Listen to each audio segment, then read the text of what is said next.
Coming up in this episode of the KickCast, a sleep tracker that helps you sleep, Lovecraft your RPG, and dance your way to beautiful music. So sit back and relax. It's time for the KickCast. Hey everybody, it is time for the KickCast, the podcast about crowdfunding projects, where we go out, find projects for you, and let you know if you should backtrack or sack them. I am one half of the show, Ktdata, and joining me is a coast-to-coast traveler, fresh from his travels before he goes off somewhere else again. Not only is he considered the expert in online Facebook streaming now, he is also probably the best husband ever. So I don't know how you guys can beat this guy. Keep going. You got this. Thank you. See, I'm surprised why your wife wouldn't watch the show. I mean, all the good things come out when I. Oh, that's right. You always find the best things. Yeah, I am a coast-to-coast traveler. Like in the last 4 weeks, I've been to Berkeley, LA, New York, and I'm going back to LA in 2 days. I am. This is a lot more traveling than I've done. I thought of it today. I'm like, whoa, he's been from one coast to the next coast in the past 2 weeks since I last saw him. Yeah, right. And I came home in the middle just to do the show with you. That I appreciate, and I also have a stack of headshots from you that I need you to sign before you fly off again. I love it. Yep. In fact, this week, this is an interesting. I actually came back for my class, and it just happens that we record on the same time. Yeah. Keep telling your students that. That's what I told them. But we taught last week. I taught them all about podcasts. So this week, they had all made podcasts for their assignments, and it was quite entertaining to see the levels of varying skills, but also just to hear the topics. Some of them did podcasts on how to be the best dad, and some of them tried to figure out wives. They did a whole podcast on trying to figure out wives. Were you on any of these? Because it seems like these are all your qualifications too. Yeah, right. Did they not read your CV before they took your class? No, they didn't even call me. One of them did all the best places to eat at Disneyland. One did travel tips when you go to Milan, Italy. It was some really good stuff. So I'm excited. And I was like, I just do a little one about video games and Kickstarters. It's nothing special. You guys got the big world. No, life is good. Life is good. How have you been? I've been doing well. I was stupid enough to start another podcast, but I heard. I have problems. Did you teach your students about that? The addicting nature of making more content? I forgot to tell them that this is something that will keep them going for a long time. So, what is your other podcast? It's Dice Masters, right? Yes, it's straight about Dice Masters. If you guys don't know, my loves are what I do for my day job, which is help people in the medical industry. Dice Masters, which is the card dice game that I play, and Kickstarter, and production, which I pretty much do shows on everything I like except the day job. But right. But I could probably do that too. Legal reason or something. Yeah. But no, it's very cool. How's Dice Masters is just getting rolled up. What's the name of the show? Double Down or Double Burst? We just launched our first episode on Friday, so make sure you guys go check out doubleburst.com for all the stuff there. And luckily, you don't have to hear me on most of it because it's all the other guys because I suck at the game. Learn from the other guys. Yes. I'll just do the production. Yeah, I'm just here going, all right, next section, edit, upload. There. Good, solid. On that. All right, so before we go into our projects tonight, first of all, welcome for any first-time listeners. This is usually not the Drew Shrine. Well, the first part of the show is always. Let's be honest about this. So, yeah, on there, but, so I highly recommend it if you're, going to Weber State University in the near future. Take a communications class. Yeah, come from Professor Tyler.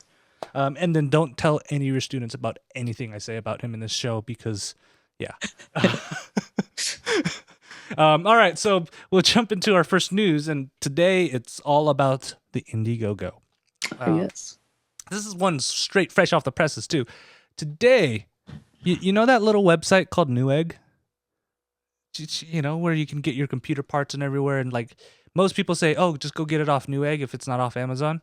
Right. Well, they've announced a partnership with Indiegogo, and what they are going to do is it's kind of similar to what Amazon and Kickstarter did a couple years back, where they are going to be a storefront for select projects. So you have a successful project, they're going to help you fulfill and kind of do your go-to-market strategies, the shipping and the sales to get to your backers, and then they'll sell it on their exclusive Newegg Indiegogo storefront on their this is kind of exciting. And again, this goes in line with what Indiegogo's trying to do, where it's controlling the entire pipeline of a crowdfunding project. Where last episode we announced they had partnered up with Arrow about actually creating the project. Now this is the full pipeline. You have a company that can help you create it, you fund it, and then now you have a company that's going to help you ship it on there.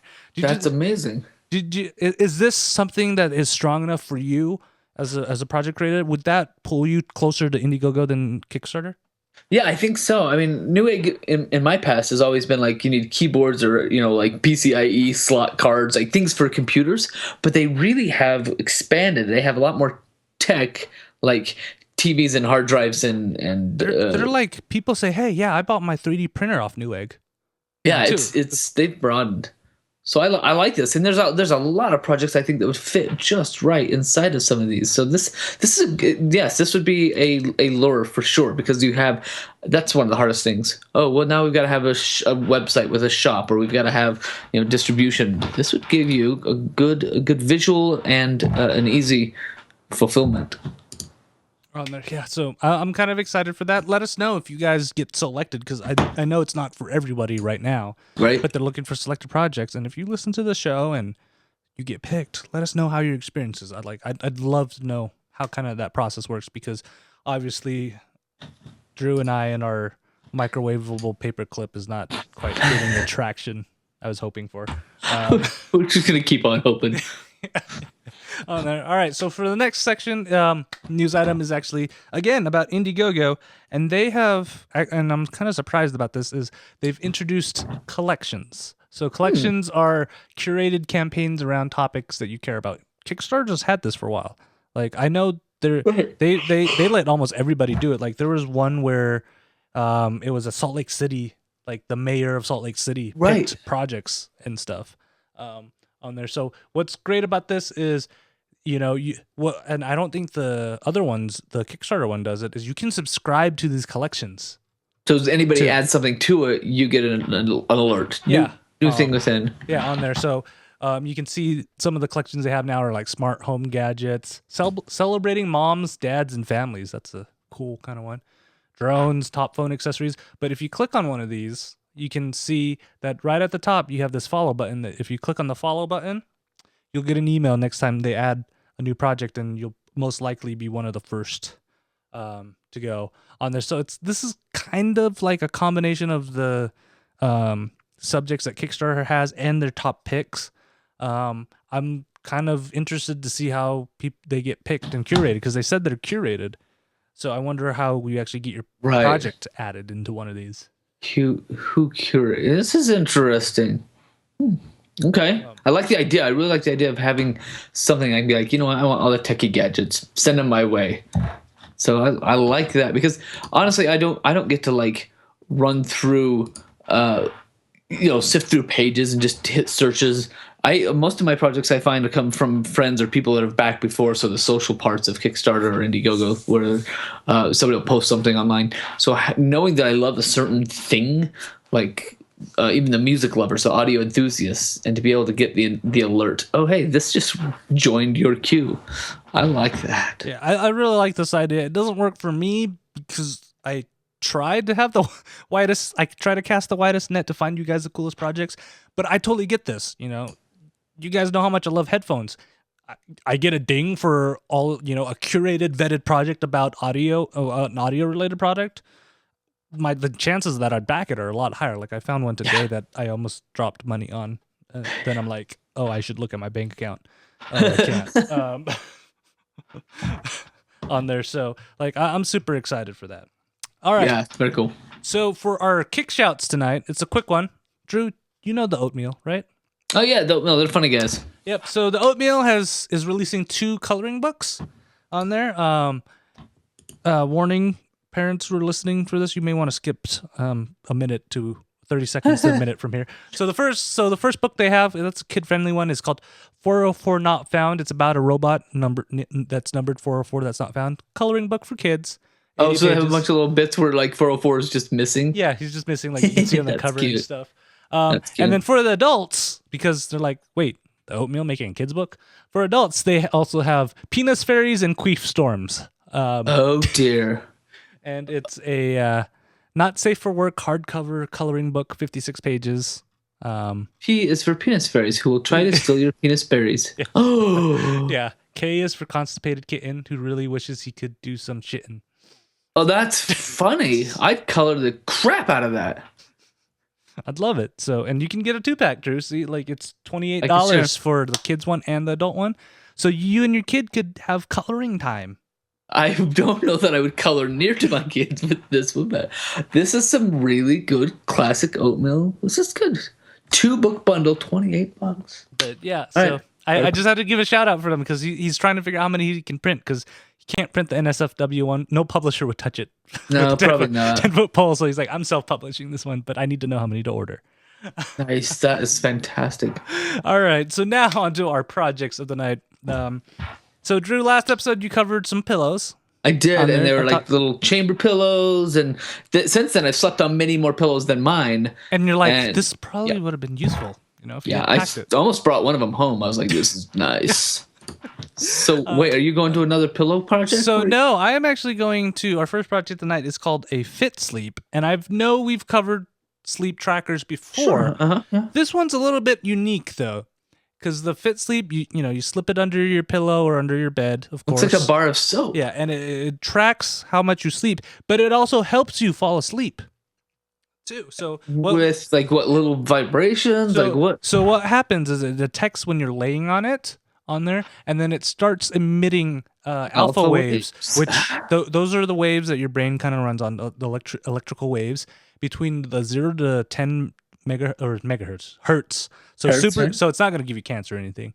Hertz spectrum on there, and people respond differently between different frequencies, but it can also monitor your breathing, your heart rate, and your I almost said respiration again, but that's breathing on there. And so it monitors your vital signs, and it can tell. So say if your if your heart rate goes down on the 8 megahertz level, it's like, hey, you're responding well. So it's going to emit more waves around the 8 megahertz level to help you fall asleep faster and relax faster. Interesting. On there. And it just creates this nice feedback loop where it can tell what wavelength you're responding best to. On there, And that's what it adjusts sticks to. Yeah, and it sticks to that. So you do fall asleep quicker. They actually say that most travelers take less time to fall asleep and reach that deep sleep phase than without it.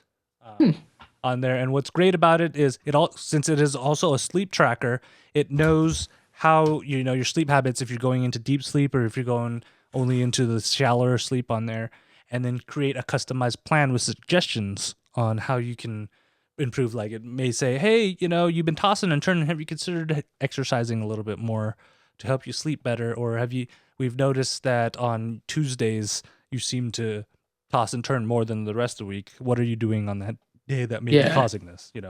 I mean, going to Taco Bell and getting, What is your deal? and getting their 10 taco deal all for yourself with a bunch of hot sauce may not be the brightest idea. Gosh, this is wonderful. I love it. It's charged by USB, but it lasts about 30 days on one charge. And since they know that you're going to be sleeping on top of it, they've tried to make it super thin so you can't tell where it is, and super tough so you won't break it. Because I always fear about that. I'm like, what if I'm going to break this since I'm I'm sleeping on top of it. And so I'm just looking at the tiers. It looks like it's 50% off retail, so they're going to retail around $200. Early birds get it for $100.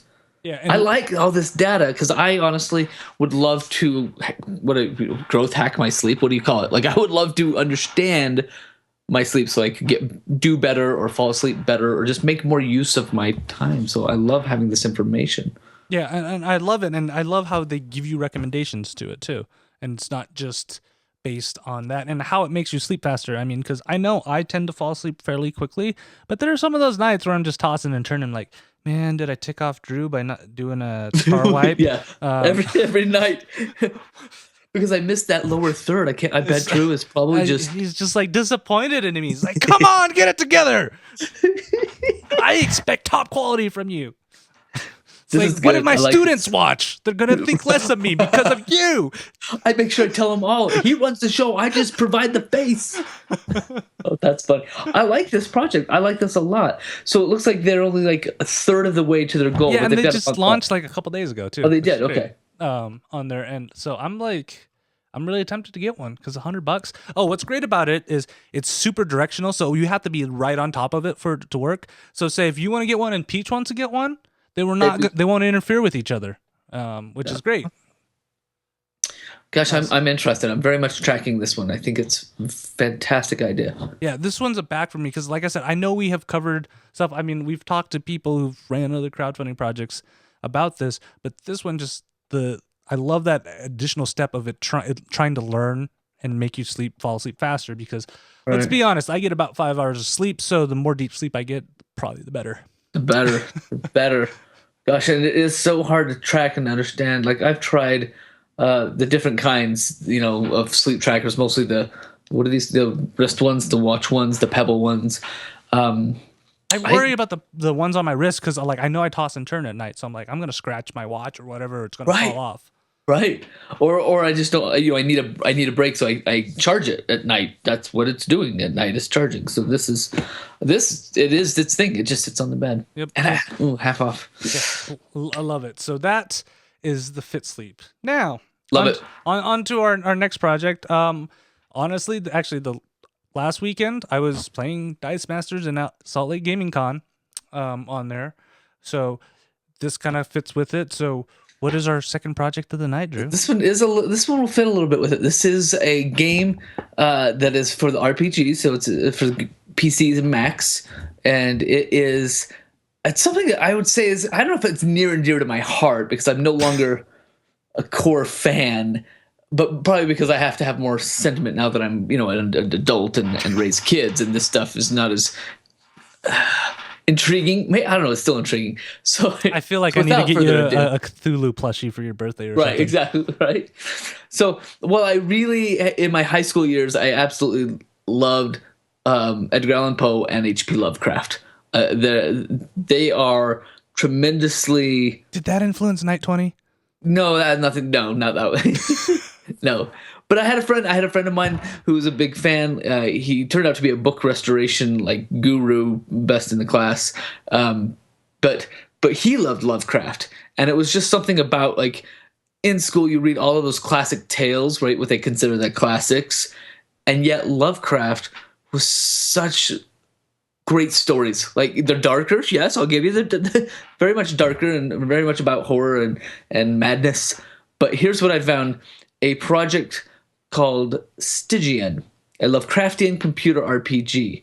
So these guys from the I'm trying to remember what the name of the company is, Cultic Games, want to make a game all about Lovecraft, all based on the stories of Lovecraft, the characters in Lovecraft, and so it's an RPG that the art style is amazing. It's great. It's kind of like scroller. the old stuff. Let's mute that. Yeah, but take a look at this. This is kind of an older style. Almost looks like wood carving, art with great color. Sort of reminds me of the old what is it? The LucasArts games, kind of. Yeah, sort of, or even Heroes of Might and Magic, kind of, where you travel along somewhat of a map, and then you have these battles, the RPG style. But they have been developing this game. They're still a ways off. I don't think they're delivering until November of next year, so they've still got some lots of ways to go.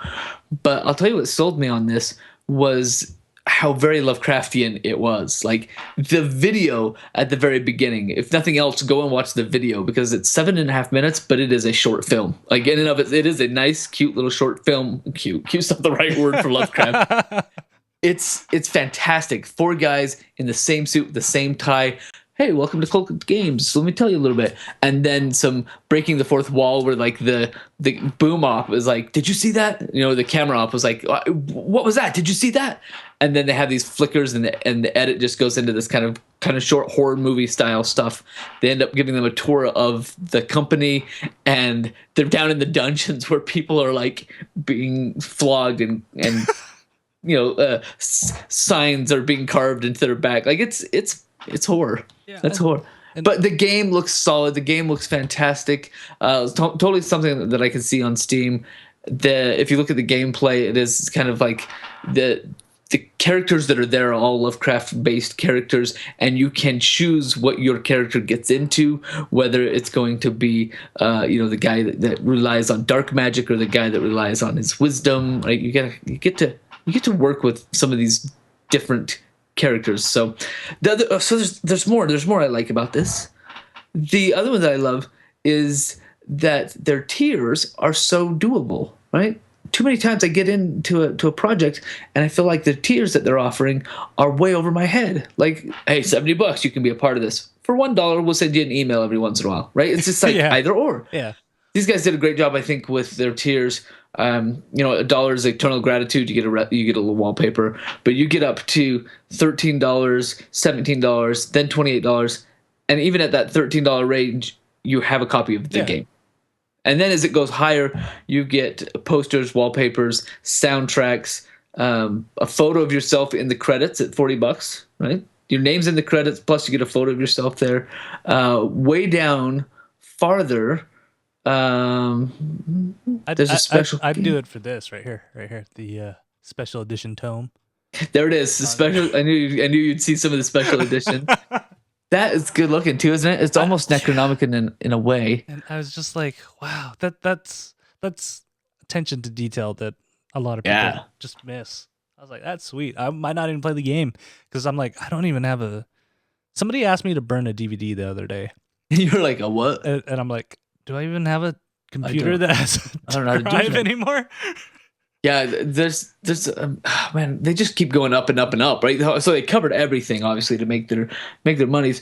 There it is, 223. So 223, you can get a Cultist Robe, which they actually show in the video quite a bit, and it's this beautiful red ornamented brooch on a nice big hooded robe. It's kind of creepy, and then of course the Sleep No More T-shirt. Like, there's just so many things that you can become one of the characters. Like, I don't know, it makes me wish I had a lot of money because this is a solid project. They're only halfway to the goal. They've got another 3 weeks to go. Definitely a back for me for the Stygian game. Yeah, this one's a back. It looks like these guys know what they're doing. Yeah. And they're doing it on purpose. Like, they know that they probably have something good enough to sell out with. Yeah. But they know they want to keep it themselves and not have anybody meddle with it. And that's why they're like, guys, help us get this done. Yeah, so I love this. So this one's a back. I've thought of it since we've started the show, and I've been obsessively backing Kickstarter projects. My name has shown up in the credits of a movie. I'm in a video game as an unlockable, and which I love that. My name's in the credits of another game whenever it ships, almost AAA game too, on there. So I just need to. Like, I was looking like, I need somebody to write a song about me. I gotta go browse all the the music sections of all the crowdfunding sites to see if I can afford a tier where somebody will write a song about me and put it on their album for people to listen to. This is a good idea. Then it'll be like trifecta. You'll be done. That's good. And after that, I'm like, I don't know what else to do. That's awesome. Well, that's my project. That's the Stygian Lovecraftian RPG. All right. So for our last project of the night, this one you guys voted. Drew, I know you love to shake, rattle, and groove, you know? Yeah, I'm a groover. You get the right song on, you're like, yeah, my beats on there. And I also know you like creating things, but what I don't know is how good of a musician are you? I'm a horrible musician. I have no rhythm. No rhythm. So how about we take your strengths in dancing, which are amazing. Sure. On there. Put that together and use that to create music. I'm intrigued. Tell me more. We can use this next project. It is called the Point Motion. And it is a way to actually make music from predetermined gestures and stuff. So what it is actually a little camera doohickey that you can put down. And what it does is it tracks your movement. And depending on what movement you make, you can either have it set off like an instrument or a C chord or some kind of thing like that, and start making your own song, or you can set actions to it, which is kind of great to do. What's great about it is there's two different apps that they've developed so far. One of them is a fitness app. So you can put your favorite songs onto it, and for the song to play properly, it's almost like DDR or Dance. You have Dance to Central. hit like movements. Yeah, you have to do the right swings and stuff for it to work. Wow. And the other one is called the Puppet Master, which I think is great because it allows you so you could kind of do more of a visual arts thing. So like start swinging your arms, or if you're a dancer and you want the music to play to your movements and stuff, that would work out really well on there. But what's great about this and what I thought about it is it does MIDI out. Oh, yes. I could get one of these for the show, and just, I could totally minority report this. Yeah, right. I'd be just waving, and we could be switching and stuff, moving and grooving on there. What the other smart thing they have it is for live performers. So say you're playing your instrument and stuff, and you don't want to use a reverb pedal or a loop pedal and stuff. You could have it use a limb or a movement that you can do while your hands are still on your instrument, and have it trigger something else, and kind of add that little extra performance piece to it. Interesting idea. Then you wouldn't. Yeah. Oh, wow. On there. Does this sound like something you'd try? I would play with this. This is something that I would like walk by in the middle of E3 or CES or something, and I'd be like, okay, let's test. I would play with it. Seems a little, as I'm not a music maker and I don't care about my my health, well-being, my wellness. I don't know that I would own one, but I think I would play with one. I don't know. You could be the next star if you had one of these, and you just start busting out your moves, and next thing you know, top 100s, it just says night 20 on there, and just your song, and like I wrote this. Yeah, it's the double tap. Yeah, like think about that. I like the MIDI idea. I love to be able to kind of put some hot spots or something. Like something goes up here if my arm makes this symbol. This So like this is like your hard cut. Wah! Cut. I think that'd be kind of fun. I mean, I really like this idea. I'm totally into kind of the alternative input device type things on there. Right. Right. And what's great about it is it has predefined gestures in it, or you can create your own in the Puppet Master app on there. So you don't have to just use what they have. And they also have over 1,500 preloaded sounds and instruments.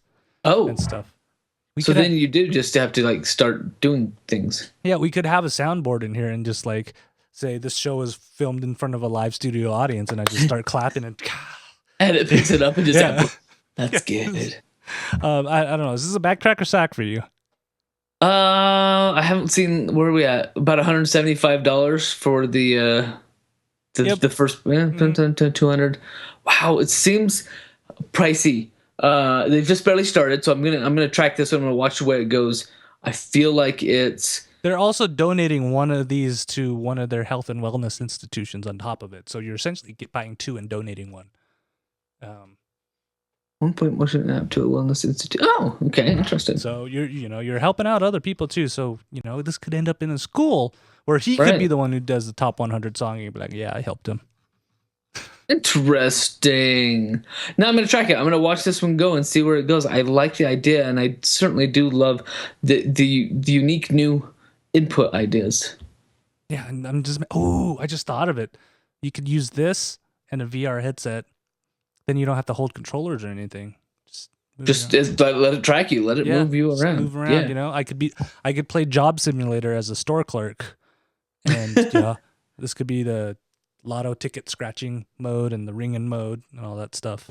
Because this is what we do as nerds. Instead of actually working in an actual convenience store, we make a VR simulation of it. That's nerdy. That's solid nerdiness right there. All right, and on to our sack of the week. I'm ready. What are we doing? So, Drew, I know you're a little bit older than I am on there, but were you really into Pogs? I had a few close friends that pogged. I don't know that I ever could afford enough of Pogs, but I certainly know what they are. I remember getting them after they were not cool because do you remember in like the heyday they used to keep them behind the counter and stuff because kids would keep stealing them? Yeah, because they're little bits and they just run off. It was just so stupid. So if you guys don't know what Pogs are because you were older and you're like your kids and your stupid toys, or if you're just young and you don't know what Pogs are, these little cardboard circle things that you could stack, and then you'd have a little metal one where you'd hit it, and how many that flipped over on their character side, you get to keep those, and then the other unflipped ones go back into the pile, and you do it again. Yeah, See, I know it sounds stupid, but it was like it was the bee's biggest knees. thing. Yeah, the bee's knees. Oh, and you would collect them, and you would play people that had the different like flavors, their different styles. You'd be like, oh, they've got the swirly ones, and you play to get some of those. I remember that. Yeah, on there. So, our Joe Steinhardt, he wants to put punk stuff on Pogs and maybe Bart Simpsons. This is the sack of the week. This is wait. He wants to put punk stuff on Pogs and maybe Bart Simpson. Yeah, like I don't know if he wants to do Bart Simpson Pogs or if he wants to put it on the actual character. That's actually the title of his campaign. I want to put punk stuff on Pogs and maybe Bart Simpsons. Oh man, oh, this is a rich little project here. He's already raised $200. He's well on his way to $10,000 9 days ago. Now, has he done the research? Does he know that it costs $10,000 to make a custom Pog? I'm pretty sure that you could like get a sheet of Pog paper, just print these on your own. I'm thinking you need $10,000. Maybe he's like, I gotta license these properties, and that's going to cost. That's not very punk, though, right? That's not very punk. That's really not punk if you're doing licensing that. it. Licensing you can't play by the rules on there. But I love the tiers. It's like you pledge 5 or more, you get some Pogs, at least 5. He hasn't really figured out, but he knows you'll get at least 5. Pledge $10, a decent amount, at least 12. Okay, so I'm trying to figure that out. Most of our sacks of the week are like projects that are missing something, like core, like they just missed it. They just don't know what they're doing, or they haven't done enough research, or they're doing the wrong thing. This is a relatively thorough project, even though those tiers are a little shaky. He's got a lot of stuff written up. It's that $5,000 tier, dude. $5,000. I will come to your house. I will tell you what the 90s were like. I'll talk about punk stuff with you or The Simpsons. For $5,000, he'll come to my house. Yeah. Tell me what the 90s were like. I can tell him what the 90s were like. I'll one up him. I'll tell you what the 90s were like, and we'll film it. And we'll make a movie about it. If you want to do $10,000, we'll put it up on YouTube. Because that's the 2000s right there. Wait, so I have to read this. He says, while the money for something as cheap as a piece of cardboard, a lot of punk stuff out there to steal for my Pog designs, and it's not as easy to be completely uncreative as you may think it is. And so most of the money I'm raising will be for me, so I can afford the time it'll take to sit around thinking of punk stuff to put on these Pogs. Like I said, it'll involve finding a popular meme and applying a Photoshop filter to it. So that requires a computer Photoshop meme researching time. I think he is trolling the world. This is pretty funny. Yeah. This is pretty funny. I also likely need to work with some of today's top designers and most known punk artists. Okay, I like this guy. That doesn't sound punk if you're working with other punk artists. the top artist. So he has one comment. Somebody commented and said, I'm having second thoughts because after reading it, I'm worried the stuff won't be quite punk enough. I want breakdancing babies, garbage pail kids, and techno Viking. Maybe the don't shoot, stick 'em up cat. These are classic. I like this guy. What really worries me though is I will definitely buy it when you start selling them at Hot Topic. That's not punk either. This is funny. He is trolling the world. I like where he's going with this. Joe Steinhardt, congratulations. He knows what he's doing. I'm gonna send him a note just to see if he's awake. Like I'm gonna contact him and just be like, I'm not really sure if you're trolling me or if this is for real, but you must tell me, what are your other ideas? Gosh, that's hilarious. I love this sack. Put punk stuff on Pogs. Yep. So if you guys have suggestions for sacks of the week or other projects you want us to feature, let us know. KickCast at ktdata.net or on our Facebook page, facebook.com/KickCast, or on our tweeters at KickCast for the show, at Night20 for that beautiful man. You'll find out which coast he's on and which marvelous things he's doing. Or at Ktdata for myself, where I'll just be sitting here in Utah sweating like a pig. Sorry about that. Of course, we also love it when you guys watch live. Our next live show is going to be June 21st. Wow. How's it summer already? Yes. It's June 21st, and you can see that either on our Facebook page or on, just pay attention to our Twitters. There'll be links there. That's how I found out about tonight's show. I got a tweet and I was like, oh, we're live tonight. So it's good. Follow those. It's always good. I'm like, I think he remembered, but okay, sure. I'll have everything ready because Drew's that good. If you guys wonder how professional he is, he's that good that I'll have the show notes ready to go, and he's like, "Bam, I'm ready. Slot, let's go. Showtime. Make me beautiful." I call it Sinatra. He's just show up, do it, and walk off. Yeah. So if you guys want to steal him as a co-host for any podcast, you need to pay me large sums of money. And you have to do all the work, and then I just show up on there. That's life. Yeah. I'm not going down without a fight. On that. And let's see, I think that's all. So actually check out ktdata.net. You'll see all our gaming con and all the other podcasts that we have out there for good times. Yeah, you're busy. Yep. Other than that, guys, we'll see you in 2 weeks. Night.